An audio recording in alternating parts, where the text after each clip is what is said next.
ये है Noam Chomsky और ये बहुत बहुत बहुत बहुत ज़्यादा इम्पॉर्टेंट है। इनको लैंग्वेज थियोरिस्ट भी बोला जाता है। लैंग्वेज की फील्ड में अगर कोई टॉप पे अगर हम बोले तो वो है नोम चॉम्स्की। नोम चॉम्स्की ने तो अपनी थियोरी ही दी थी लैंग्वेज पे, तो इनको हम डिटेल में पढ़ेंगे, इसीलिए मैंने इनको लास्ट में रखा है। लेकिन in the field of language development Noam Chomsky सबसे नंबर 1 पे है। इन्होंने बहुत अच्छी लैंग्वेज की थियोरी दी है। छोटी थियोरी है लेकिन बहुत ही इंपॉर्टेंट चीज़ें हैं और उसका क्रिटिसिज्म बहुत ही कम हुआ है। जिस थ्योरी का जितना कम क्रिटिसिज्म होता है वो थ्योरी उतनी ही ज़्यादा इंपॉर्टेंट होती है। थोड़ा सा इनके बारे में जानते हैं। नोम चॉम्स्की बेसिकली अमेरिका से बिलोंग करते थे। 7 दिसंबर 1928 को इनका बर्थ हुआ था। अमेरिकन थे ये। इनको लिंग्विस्टिक बोला जाता है, फिलोसोफर बोला जाता है, कॉग्निटिव साइंटिस्ट भी बोला जाता है। देखिए, कॉग्निटिव साइंटिस्ट बोला जा रहा है, मतलब कि संज्ञानात्मक वैज्ञानिक हिंदी में। Historian, social critic, political activist and the most important thing is the father of modern linguistic. Question पूछ सकता है, who is known as the father of modern linguistic? Noam Chomsky. उसमें आपको ऑप्शन में यही 4 नाम दे देगा, जीन पियाजे, Vygotsky, B F Skinner, Noam Chomsky. तो कौन है the father of modern linguistic? Noam Chomsky. ये याद रखना, ये क्वेश्चन पूछा भी हुआ है। एग्जैक्ट मुझे ईयर याद नहीं है पर ये क्वेश्चन पूछा हुआ है। चलिए अब बात करेंगे, this theory is also known as language acquisition theory.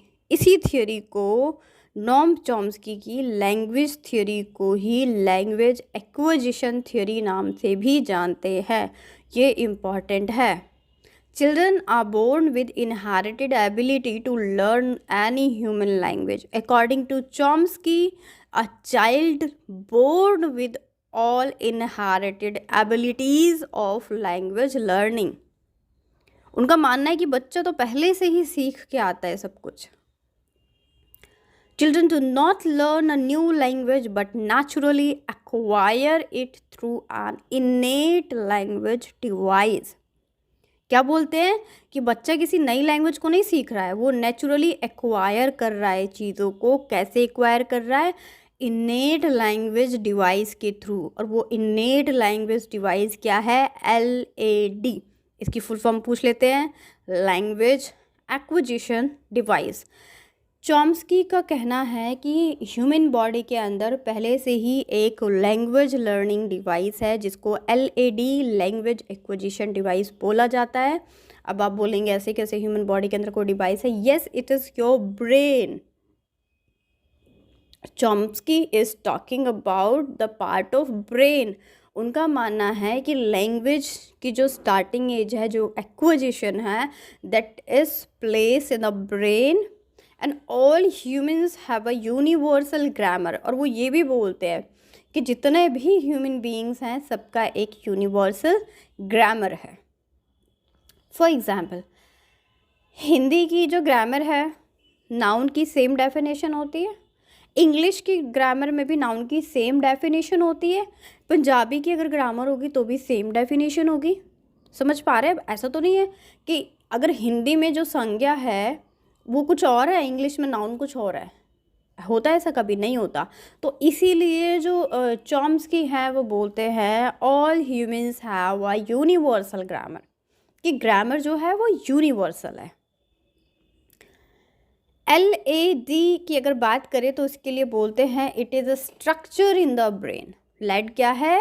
Language acquisition device क्या है? It is a structure in the brain. ठीक है, तो ये है नोम चॉम्स्की के अकॉर्डिंग। अब एक टर्म आती है इन्नैटिज्म। जब बात होती है इन्नैटिज्म की तो ये क्या होता है? देखिए, इन्नेट उसी से बना है आपका इन्नैटिज्म। Children equipped with an innate template or blueprint for language, and the blueprint aids of child in the task of constructing a grammar for their language। ये किसने बोला है? चॉम्स्की ने बोला है। इन्नेट हाइपोथेसिस भी बोला जाता है इसको। वो बोलते हैं कि हर बच्चे के अंदर जो लैंग्वेज है उसका ब्लूप्रिंट पहले से ही अवेलेबल होता है उसके माइंड में in the form of LAD, language acquisition device. सभी ह्यूमन बींग्स में प्रेजेंट होता है, इसीलिए वो बोलते हैं कि जो लैंग्वेज है बच्चा उसको एक्वायर करता है। ये एबिलिटी उसके अंदर पहले से ही होती है, इनहेरिटेड एबिलिटी होती है किसी भी ह्यूमन बीइंग्स के अंदर लैंग्वेज लर्निंग को लेकर। अब according to Chomsky language structure is divided into 2 part. अब लैंग्वेज के स्ट्रक्चर को भी इन्होंने 2 पार्ट्स में डिवाइड किया है। वो क्या है? सरफेस स्ट्रक्चर और डीप स्ट्रक्चर। 2 तरह के स्ट्रक्चर्स हैं। अब सरफेस स्ट्रक्चर क्या होता है? It is the input to phonological component which describe their sound. ऐसे वर्ड्स जो सिर्फ साउंड को डिस्क्राइब करते हैं, this is called the surface structure. अब देखिए वर्ड समझिए, सरफेस मतलब ऊपर का जो स्ट्रक्चर को क्या बोलेंगे? ढांचा, ऊपरी ढांचा। और एक डीप स्ट्रक्चर मतलब अंदरूनी ढांचा। तो जो डीप स्ट्रक्चर है वो क्या होता है? सरफेस स्ट्रक्चर के कंपैरिजन ज़्यादा स्ट्रॉन्ग होता है, क्योंकि सरफेस स्ट्रक्चर में सिर्फ साउंड्स की फोनोलॉजिकल कंपोनेंट आते हैं जो कि साउंड्स को डिस्क्राइब करते हैं। लेकिन डीप स्ट्रक्चर में क्या आता है? It is a semantic component which describe there meaning. ये एक सिमेंटिक कंपोनेंट है जो कि मीनिंग को डिस्क्राइब करता है। कौन? Deep structure. ध्यान रखना है, चॉम्स्की के अकॉर्डिंग स्ट्रक्चर्ड लैंग्वेज स्ट्रक्चर के 2 पार्ट्स होते हैं, सरफेस स्ट्रक्चर और डीप स्ट्रक्चर। इतना ध्यान रखना है। अब एक टर्म कभी कभी पूछ लेते हैं जिसका नाम है CPH। CPH की फुल फॉर्म होती है क्रिटिकल पीरियड हाइपोथेसिस। और क्रिटिकल पीरियड हाइपोथेसिस मतलब क्या है? इसके अंदर वो चीज़ें आ जाती हैं कि लैंग्वेज डेवलपमेंट के लिए एक टाइम पीरियड जो है वो बहुत सेंसिबल होता है, और इस टाइम पीरियड में बच्चों को लैंग्वेज लर्निंग अगर नहीं होती है तो उनके आगे के डेवलपमेंट के लिए बहुत ज़्यादा प्रॉब्लम्स क्रिएट होती है। Basically the time period of CPH critical period hypothesis is 1 to 5 year. इसी के बीच में बच्चा लैंग्वेज सीखता है और इसी पीरियड को बोला जाता है sensible period. It is the first, और ये किसने दिया पहले? It is first given by Eric Lenneberg in 1967।